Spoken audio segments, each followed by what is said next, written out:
Mayor, thank you for being here today. Thank you. As this committee considers your nomination for Secretary of Transportation, transportation infrastructure investment around here has always been an area for bipartisan cooperation, as evidenced by passage of the FAST Act, which enjoyed wide popularity in Congress and among the states. The other thing that enjoys bipartisan popularity around here is not paying for it. You know, we continue to just put it on the debt and hand the bill to our kids and grandkids. And I know this isn't the place for you to get specific about ways to pay for it. You'd be crazy to do that at a hearing like this. But I just want to put on your radar screen that these investments that we want to make in roads and bridges and highways and all those things, we have to address the issue of how we finance it.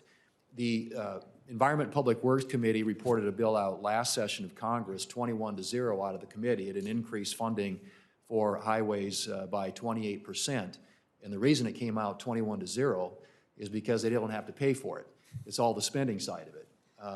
At some point, and I also serve on the Senate Finance Committee, we have to figure out how we're going to pay for it. And it's going to take presidential leadership, it's going to take bipartisan cooperation in the Congress in order to make that happen. The FAST Act did include strong investments in rural America, which are critical for states like South Dakota that rely on federal investment in transportation infrastructure to ensure the efficient flow of goods and to domestic and global markets.